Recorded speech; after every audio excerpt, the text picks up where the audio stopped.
मैं योगेश चंद्र शर्मा, सह आचार्य भूगोल माणिक्यलाल वर्मा राजकीय महाविद्यालय भीलवाड़ा।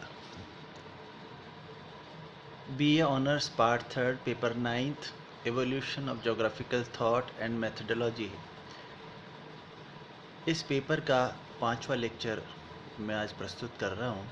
इसमें हम भूगोल की विकास यात्रा के उस पड़ाव पर आएंगे जो 20वीं शताब्दी से संबंधित है, यानी 19वीं शताब्दी तक जो कार्य हो चुका है उसके विभिन्न पहलुओं को हमने जाना, उन पक्षों से परिचित हुए, किन किन विद्वानों के योगदान संक्षेप में मैंने आपको बताया, और भूगोल का जो कलेवर है, भूगोल का जो स्ट्रक्चर है, संरचना है, उसको कैसे उसका विकास हुआ, इसके बारे में हमने संक्षेप में जाना। मेरा उद्देश्य यहाँ पर यही है कि भूगोल की प्रकृति, अर्थ, विषय क्षेत्र और उद्देश्य, इन सब के बारे में हम भूगोल को पढ़ने से पहले जान लें कि वास्तव में हम क्या पढ़ने जा रहे हैं। और इस प्रकार से भूगोल की विभिन्न परिभाषाएं विकसित हुई, जिसमें कि विद्वानों ने अपने अपने विचारों को सम्मिलित करते गए और इस तरह से भूगोल की परिभाषाओं में परिवर्तन होते गए। 19वीं शताब्दी की समाप्ति के बाद 20वीं शताब्दी के प्रारंभ से लेकर भूगोल का विकास किस प्रकार से हुआ, आइए इस पर चर्चा करते हैं।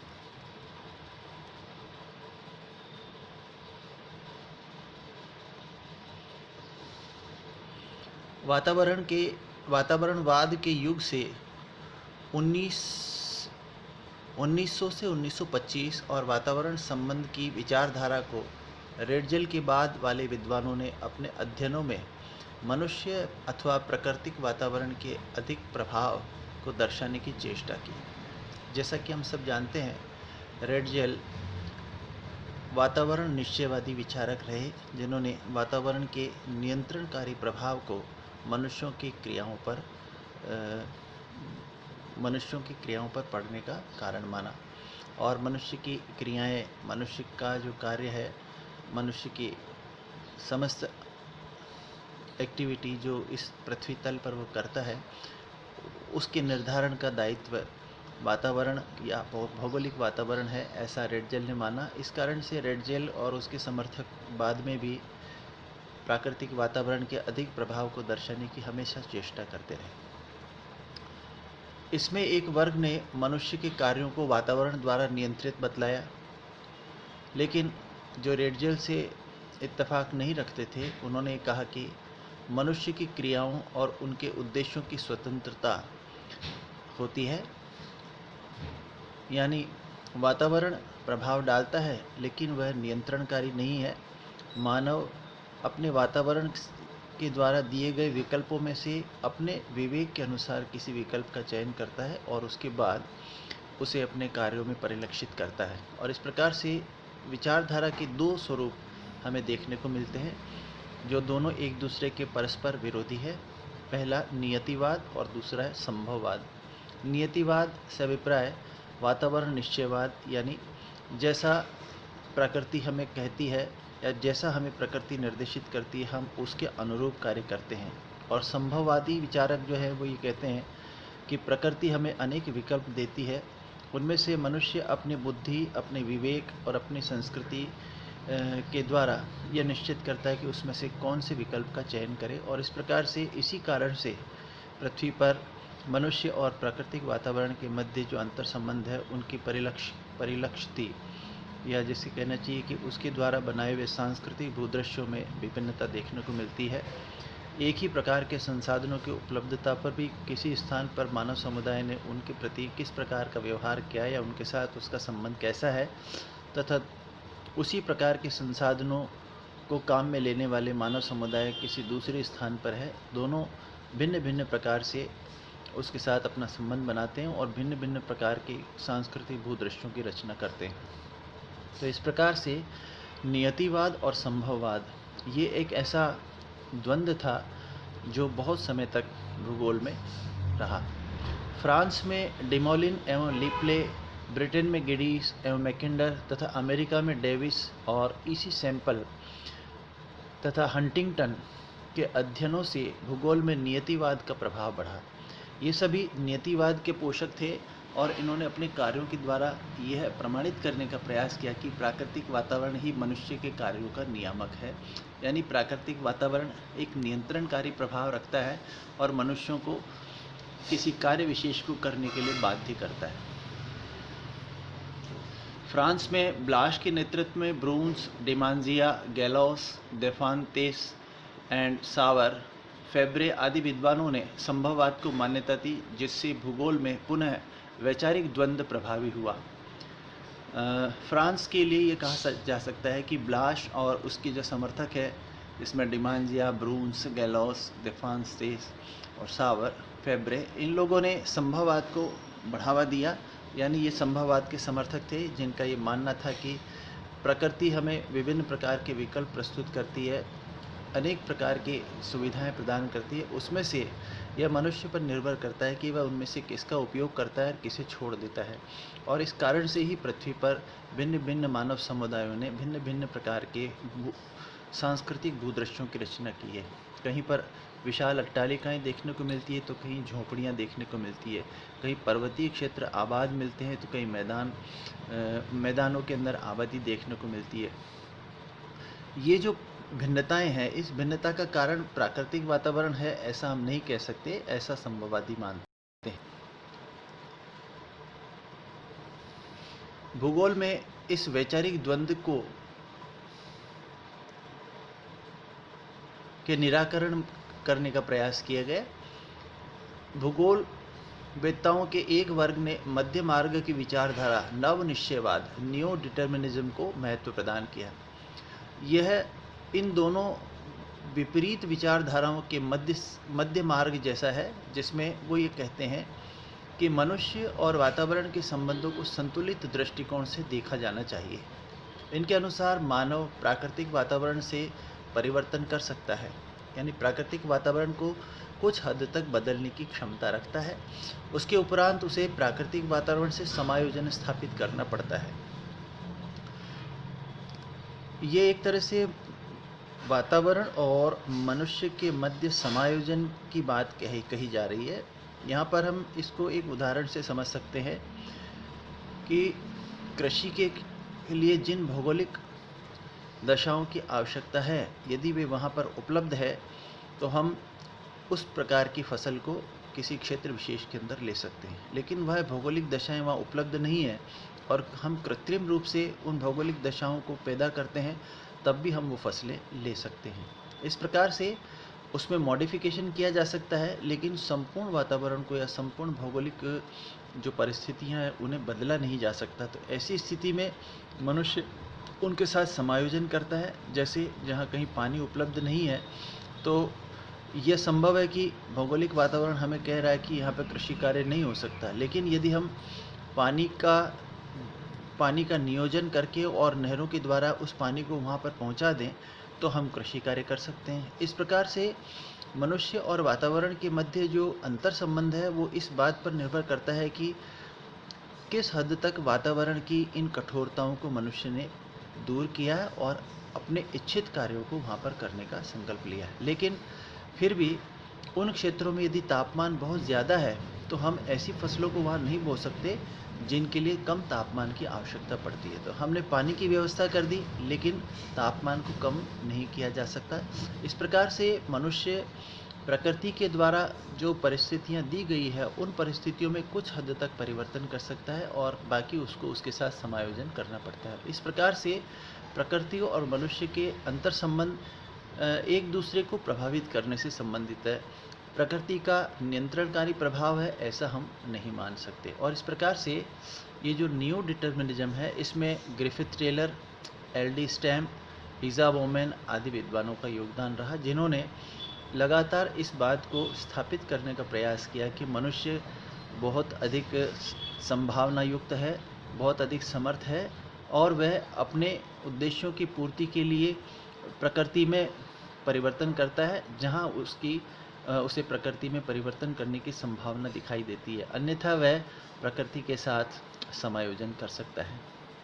आज हम देखते हैं कि हमारे घर वातानुकूलित हैं, इसलिए बाहर की गर्मी से हमें कोई विशेष प्रभाव नहीं पड़ता। हम अपने कार्य क्षेत्र को वातानुकूलित करके और उन क्षेत्रों में भी आराम से रह सकते हैं जहाँ पर प्रकृति हमें रहने की आज्ञा नहीं देती। और इस प्रकार से हम हर क्षेत्र में प्रकृति के नियंत्रण को और मनुष्य के द्वारा उसे हटाकर और कोई मध्यम मार्ग निकालने जैसी बात देख सकते हैं। और इस प्रकार से नियो डिटर्मिनिज्म एक ऐसा विचार था जिसने शीघ्र ही लोकप्रियता हासिल की और भूगोल में इस द्वंद्व की समाप्ति हुई। इस युग में यानी नवनिश्चयवाद के इस युग में प्रमुख विद्वानों ने भूगोल को निम्न रूप से परिभाषित किया। डेविस के अनुसार, जैसा हम जानते हैं कि डेविस जो है वो नियतिवादी थे, भूगोल के अध्ययन में पृथ्वी के किसी अजैव तत्व तथा इस पर निवास करने वाले जीव तत्व में अंतर संबंध स्थापित होना चाहिए। यहाँ पर अजैव तत्व से अभिप्राय प्राकृतिक रूप से जो भौगोलिक वातावरण वहाँ उपलब्ध है और वहाँ पर निवास करने वाले लोगों के मध्य क्या संबंध है, इसको भूगोल के अध्ययन में शामिल किया। ब्लाश, जो कि फ्रांसीसी थे और ये संभववादी विचारक रहे हैं, इनका अनुसार भूगोल का उद्देश्य भूदृश्य पर तत्वों की विशेषताओं एवं संयुक्ति का अध्ययन मानव की उपस्थिति एवं कार्य के परिप्रेक्ष्य में करना चाहिए। यहाँ पर ब्लाश का जो कथन है वो इस बात की ओर संकेत करता है कि किसी स्थान पर रहने वाले मनुष्य समुदाय के संदर्भ में वहाँ के भौगोलिक तत्वों की विशेषताओं और उनके मध्य पाए जाने वाले संबंधों का अध्ययन किया जाना चाहिए। यहाँ पर ब्लाश का जो कहना है उसमें मनुष्य की अनंत संभावनाएं हैं और मनुष्य ही उस स्थान की भौगोलिक परिस्थिति का आकलन अपने अनुसार करता है, संसाधनों का अपने ज्ञान के अनुसार उसका उपयोग करता है। इस प्रकार से किसी स्थान पर प्राकृतिक वातावरण का तब तक कोई महत्व नहीं है जब तक कि मनुष्य के द्वारा उसका आकलन न किया जाए। इस प्रकार से मानव को केंद्र में रखकर भौगोलिक वातावरण का अध्ययन और भौगोलिक वातावरण के प्रभावों को ब्लाश ने इस पर जोर दिया। इस प्रकार से संभववादी मानव के कार्यों को, मानव के उद्यम को प्रधानता देते हैं, जिसके आधार पर किसी स्थान विशेष पर पाए जाने वाले प्राकृतिक वातावरण का आकलन किया जाता है। इसके बाद हम देखते हैं भूगोल मानव पारिस्थितिकी के रूप में। भूगोल एक ह्यूमन इकोलॉजी के रूप में, ऐसा भी एक विचार हमारे सामने आया है। अमेरिकी भूगोलवेत्ता एच बैरोज ने 1923 में भूगोल को मानव पारिस्थितिकी यानी ह्यूमन इकोलॉजी के रूप में परिभाषित किया। उनके अनुसार भूगोल प्राकृतिक वातावरण एवं मानव के अंतर संबंधों का अध्ययन करता है। यहाँ पर हम ये कह सकते हैं कि वो बैरोज ये कहना चाहते हैं कि प्राकृतिक वातावरण और मानव, ये दोनों आपस में एक ऐसी सहजीविता में विद्वान है कि इन दोनों के सम्मिलित स्वरूप को ही भूगोल में अध्ययन किया जा सकता है। यानी एक दूसरे पर जो अंतर्निर्भरता है, इस अंतर्निर्भरता को ध्यान में रखकर ही भूगोल में इस विषय का अध्ययन किया जाना चाहिए। यानी वो ये कहते हैं कि ये एक मानव पारिस्थितिकी है। मानव पारिस्थितिकी से अभिप्राय, जैसा हम एक इकोलॉजी के संदर्भ में देखते हैं कि किसी स्थान विशेष पर पाए जाने वाले समस्त जैविक और अजैविक तत्वों के मध्य जो एक अंतर्निर्भरता रूपी संबंध पाया जाता है कि किसी एक कड़ी को यदि वहाँ से हटा दिया जाए तो संपूर्ण जो पारिस्थितिकी तंत्र है उसमें परिवर्तन हो जाता है। इसी प्रकार बैरोज ने ये बात कही कि मानव किसी स्थान विशेष पर या किसी क्षेत्र विशेष में निवास करता है तो वह भी उस जैव अजैव पारिस्थितिकी तंत्र का एक हिस्सा बन जाता है और इस प्रकार से मानव अपने कार्यों के द्वारा उस पारिस्थितिकी तंत्र में अपने उद्देश्य के अनुसार जो विकास करता है वह भी उस पारिस्थितिकी का ही अंग है। और इस प्रकार से भूगोल में प्रकृति और मानव के अंतर संबंधों को मानव पारिस्थितिकी के रूप में अध्ययन करना चाहिए, ऐसा बैरोज मानते हैं। इसके बाद 1925 से 1953 के बीच में भूगोल को क्षेत्रों का विज्ञान मानने का विचार प्रबल हुआ। भूगोल क्षेत्रों के विज्ञान के रूप में, यानी 1925 से 1953 के बीच में। यह 20वीं शताब्दी का जो सेकेंड हाफ है, क्षमा करें, 1925 से 1950 यानी जो यदि हम 20वीं शताब्दी के 4 भाग करें तो ये दूसरा भाग है। इसमें अरिस्टोफेन के विचारों से प्रभावित होकर हैटनर ने क्षेत्र विवेचनात्मक विज्ञान के रूप में भूगोल को परिभाषित किया। हैटनर एक बहुत उद्भट भूगोलवेत्ता रहे हैं और इन विचारों को इस रूप में समझा जा सकता है कि उन्होंने भूगोल को अंततः यह ऐसा विज्ञान माना कि यह क्षेत्र विज्ञान है, यानी क्षेत्र का होना आवश्यक है। इसके बिना कोई भी सामग्री भूगोल का हिस्सा नहीं बन सकती। Geography is the chorological science of the earth's surface, begins with special association of phenomena that give character to areas of different orders। इसको हम हिंदी में भी समझने का प्रयास करते हैं कि भूगोल एक क्षेत्र विज्ञान है और वो अर्थ सरफेस यानी पृथ्वी के धरातल पर जो क्षेत्रीय घटकों का जो आपसी संबंध है वो क्षेत्र के संदर्भ में उसको देखना चाहिए, जो उस क्षेत्र को एक व्यक्तित्व प्रदान करते हैं। हर क्षेत्र भौगोलिक तत्वों के आपसी संबंध से एक विशिष्ट व्यक्तित्व रखता है, ऐसा अरिस्टोफेन मानते हैं और वो हैटनर मानते हैं। और इसलिए हैटनर ने कहा कि भूगोल एक क्षेत्रीय विज्ञान है, यानी क्षेत्र में पाए जाने वाले समस्त जैविक और अजैविक जो घटक हैं वे आपस में इस प्रकार से अंतर संबंधित होते हैं कि उसके द्वारा या उनके सम्मिलित स्वरूप से जो अस्तित्व बनता है उस क्षेत्र का वह अन्य क्षेत्रों से भिन्न होता है। और इसी कारण से इस प्रकार की जो आइडेंटिटी है, इस प्रकार की विशेषताओं वाला कोई विशेष क्षेत्र, उसका अध्ययन हमें करना चाहिए। इस प्रकार से ये भूगोल एक क्षेत्र विज्ञान के रूप में स्वीकार किया हैटनर ने। अब हम आते हैं भूगोल भूदृश्य के विज्ञान के रूप में। Geography is a landscape science. इसको हम थोड़ा सा पीछे जाकर देखें। 1872 से 1952 में ओटो श्लूटर एक विद्वान हुए हैं जिनका कार्यकाल ये रहा है। तो इन्होंने भी 1952 अर्थात 1925 से 1952 के बीच में जो इनका जो अकादमिक कार्य था उसके अंदर ओटो श्लूटर ने भूगोल को भूदृश्य के विज्ञान के रूप में परिभाषित किया।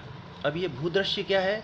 जैसा कि इससे पूर्व मैंने कई बार इस बात का जिक्र किया है कि मनुष्य और वातावरण के अंतर संबंधों से किसी स्थान विशेष पर एक सांस्कृतिक भूदृश्य का जन्म होता है।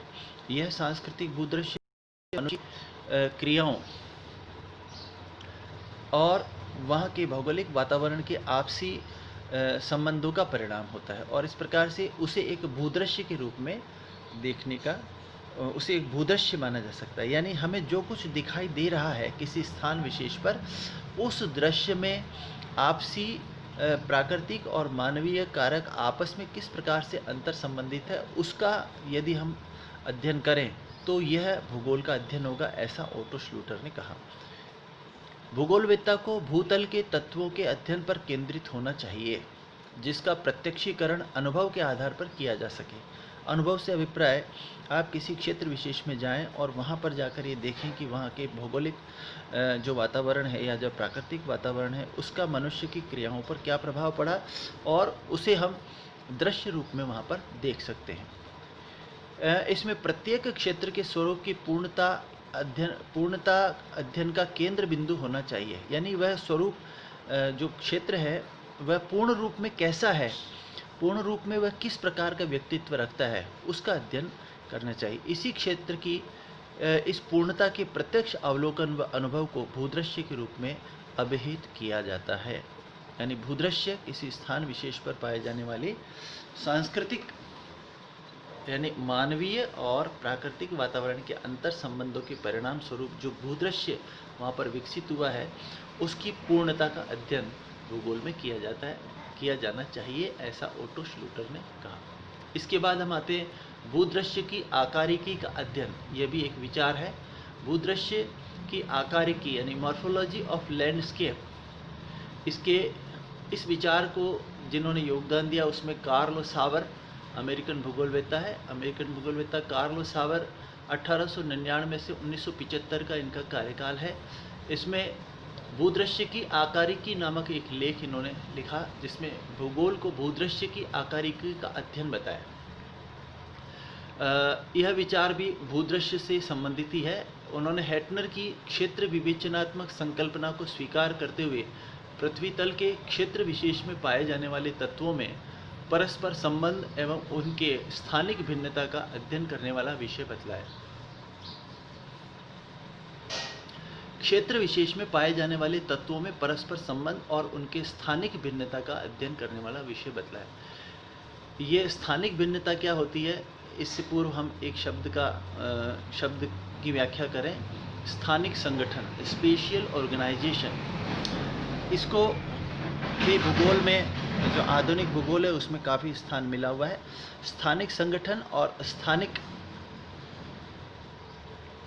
भिन्नता, इसको समझने की आवश्यकता है कि एक ही प्रकार के जो साधन हैं, एक ही प्रकार की परिस्थितियां हैं, लेकिन किसी क्षेत्र विशेष में उन साधनों के वितरण की भिन्नता पाई जाती है और इस कारण से उनके संबंधों में भी एक भिन्नता देखने को मिलती है, जो उस क्षेत्र विशेष की स्थानिक संगठन की भिन्नता कहलाती है।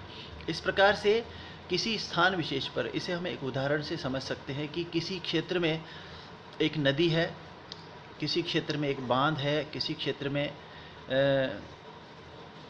एक बस्ती है, किसी क्षेत्र में एक पहाड़ी है। इन सब का जो वितरण है उस क्षेत्र में और किसी दूसरे क्षेत्र में भी, ये सभी जो फेनोमेना है जिनका मैंने अभी जिक्र किया, ये घटक विद्यमान है, लेकिन उनका वितरण उस क्षेत्र में भिन्न स्वरूप में देखने को मिलता है। तो उसकी वितरण की जो भिन्नता है, उसके कारण से पर्वत में या पहाड़ में, नदी में, बांध में और मानव बस्ती में और कृषि क्षेत्रों में जो अंतर संबंध है, उसमें भिन्नता पैदा हो जाती है। और इस कारण से दोनों क्षेत्रों में समान घटक उपस्थित होने पर भी क्षेत्रीय संदर्भ में उनकी भिन्नता, उनके वितरण की भिन्नता वहाँ पर एक भिन्न सांस्कृतिक भूदृश्य को जन्म देती है। और इस प्रकार से भूदृश्य की आकारिकी का अध्ययन, ये सावर ने इस बात पर जोर दिया।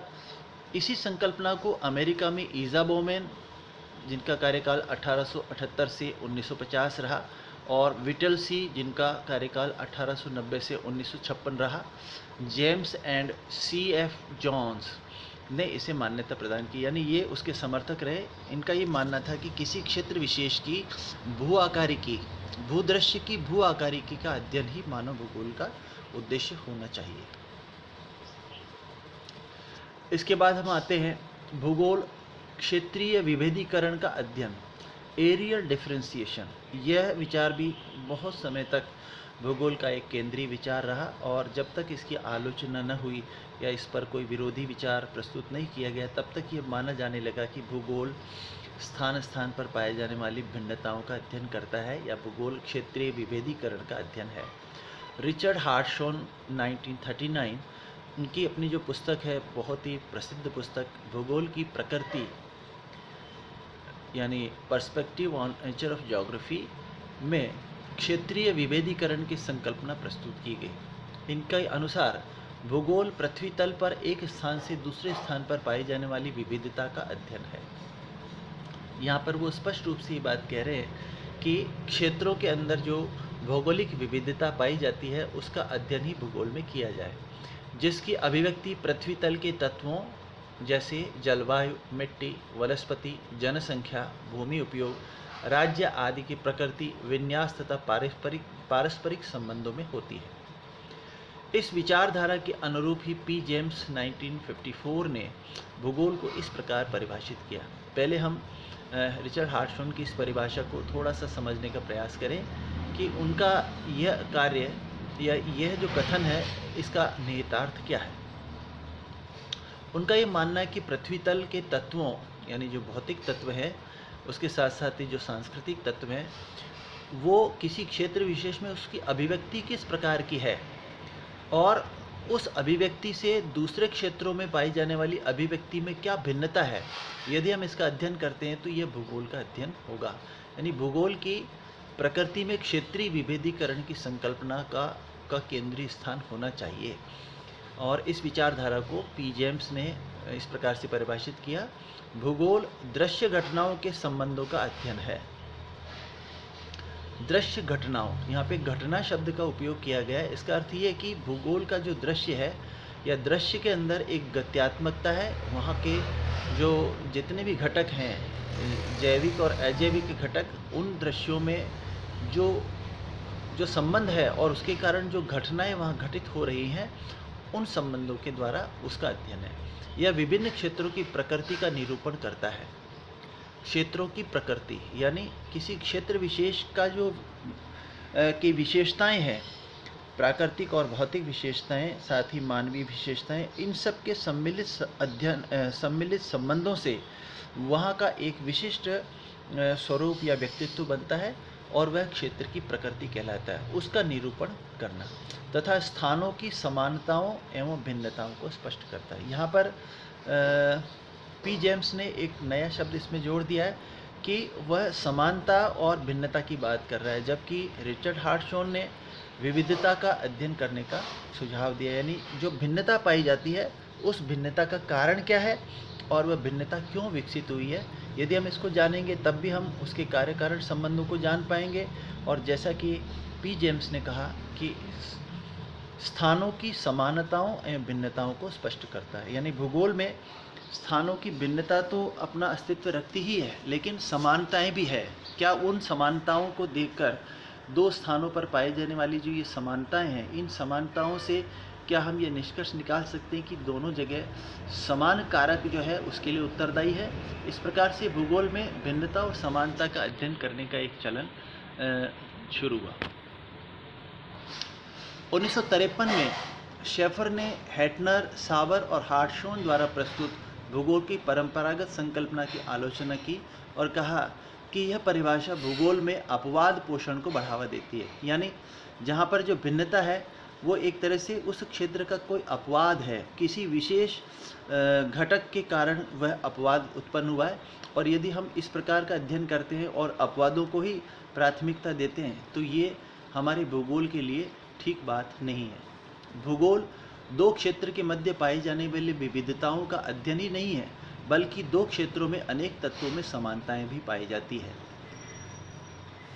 जिसके अध्ययन का इस परिभाषा में कोई उल्लेख नहीं होता। अतः वस्तुतः भूगोल में क्षेत्र के संवेद स्वरूप का अध्ययन होना चाहिए, ऐसा विचार विकसित हुआ। इस आलोचना के बाद हार्टशॉन ने भी अपनी परिभाषा को परिमार्जित कर उसे निम्न प्रकार से प्रस्तुत किया है। Geography is concerned to provide the accurate, orderly and rational description and interpretation of variable character of the earth surface.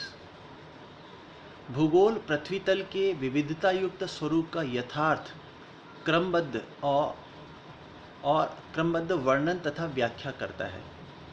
यहाँ पर तीन शब्द इसके अंदर हैं। विविधता, जिसमें कि समानता और भिन्नता दोनों है। उसके साथ ही वो बात जो कहता है कि यथार्थ यानी वास्तविक जो स्वरूप है उसका। दूसरा उसने कहा कि क्रमबद्ध है। क्रमबद्ध जैसे ही शब्द काम में लेते हैं, इसको अंग्रेजी में हम सिस्टेमेटिक कहते हैं, जो विज्ञान का पर्याय है। यानी वैज्ञानिक दृष्टिकोण से हमें उसकी क्रमबद्धता को देखना है और उस स्थान का वर्णन करना है, यानी उसका डिस्क्रिप्शन लिखना है। इसी को आगे अनेक विद्वानों ने समझाने का प्रयास किया है। इस विषय को हम अगले व्याख्यान के अंदर प्रस्तुत करने का प्रयास करेंगे। धन्यवाद।